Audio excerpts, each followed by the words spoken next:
Halo, selamat pagi untuk teman-teman semua. Kembali lagi di channel saya B2 Bebas Bicara. Di video kali ini kita akan beri sedikit komentar ya terkait dengan pemberitaan salah satu media soal kunjungan beberapa anggota Dewan Provinsi Nusa Tenggara Timur ya di salah satu daerah di Kabupaten Manggarai, yaitu di Dusun Munta, Desa Sanggala, Kecamatan Riau Barat, ya, pada Selasa siang 18 Januari 2021. Di situ diberitakan salah satu kendaraan yang ditumpangi oleh anggota DPR Provinsi Nusa Tenggara Timur kandas di tengah gundukan batu ya, karena memang jalannya juga berlumpur ya.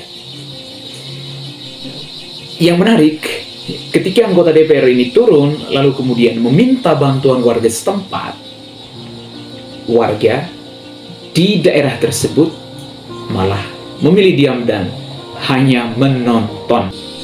Pertanyaannya itu adalah, kenapa kemudian warga setempat memilih untuk diam dan menonton?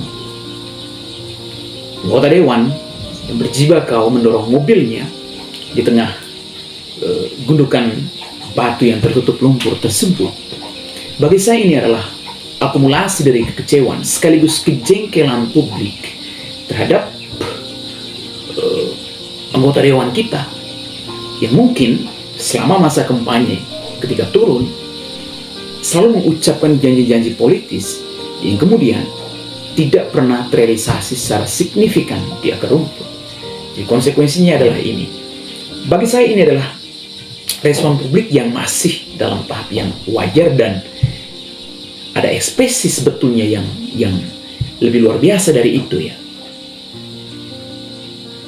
Kalau misalnya Anda pernah mendengar cerita bagaimana salah satu senator di Kanada yang ditarik paksa oleh publik Kanada dan diisi di dalam karung karena tidak mampu untuk memenuhi janji-janji kampanyenya dulu. Nah, ini cukup heboh ya di tahun 2017 silam ya.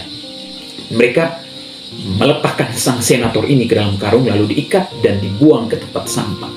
Bagi saya ini adalah respon publik ya. Di ruang demokratis saya pikir banyak cara ya publik merespon setiap peristiwa. Dan yang terjadi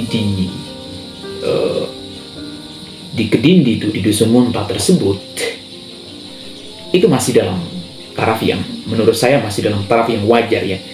Masih mending publik diam dan tidak membantu.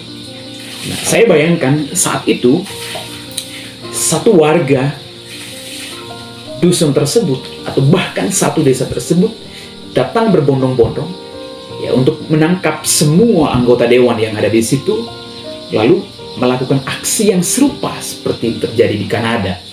Mungkin ini akan lebih luar biasa ya hebohnya. Ini saja kemarin kalau misalnya teman-teman pantau di media sosial, ini cukup heboh ya. Memang banyak yang mengkritik juga ya. Ada juga yang melihat bahwa oke, silakan anggota dewan menikmati kondisi jalan seperti itu karena segala kekecewaan, segala duka lara, kesusahan publik itu ada di situ, di jalan yang berlubang, jalan yang berlumpur di kubangan tersebut. Sesekali coba Anda menikmati sensasinya seperti apa ya. Itulah yang terjadi. Nah, mungkin respon publik kita, khususnya kita di Manggarai ya, masih dalam taraf yang normal ya. Tadi seperti yang saya bilang, kalau misalnya ada desain atau respon yang lebih luar biasa dari publik karena akumulasi dari kejengkelan dan kemarahan itu dengan cara-cara yang dilakukan oleh publik Kanada terhadap senatornya ya, saya tidak bisa bayangkan ya seperti apa yang terjadi, dan bahkan ini juga bisa saja akan menjadi pemberitaan nasional. Tetapi itulah, bagi saya ini menjadi refleksi penting ya untuk anggota dewan kita, agar apa yang diucapkan saat kampanye ya mesti dipenuhi, paling tidak disuarakan secara lantang di parlemen. Karena memang eksekutif juga bertanggung jawab penuh ya terhadap alokasi anggaran semacam ini ya. Apalagi ini adalah tanggung jawab dari pemerintah provinsi, karena ini memang jalan provinsi ya. Tentu kalau bicara soal jalan, begitu banyak ya jalan-jalan di NTT atau di Flores, di Manggarai secara khusus juga yang masih sangat buruk. Di Layar Selatan katakanlah seperti itu. Hingga detik ini ya mungkin belum ada perubahan yang signifikan ya soal akses jalan menuju ke wilayah tersebut. Masih juga banyak di beberapa tempat ya. Tapi memang kemudian kita berharap banyak terhadap anggota dewan kita yang ada di provinsi ya. Buktinya hingga sekarang masih seperti ini. Lalu ada yang menarik juga ya, bagaimana keterangan dari salah satu anggota DPRD provinsi ya, dari fraksi PKB, yaitu Pak Yohanes Rumat. Ya, setelah mungkin memantau perdebatan di publik, lalu berita ini sudah viral, lalu kemudian ya dia bilang begini, dia melontarkan kritikan yang cukup keras juga ke Gubernur Nusa Tenggara Timur Victor Bongtilo Laiskodat ya. Dia mengatakan bahwa Gubernur NTT itu sudah mengkibuli DPRD sekaligus menipu masyarakat. Nah, teman-teman bisa baca ini di Flores News ID ya. Silakan Anda cek Flores News ID. Saya mengambil sumber dari sini ya. Dia bilang begini,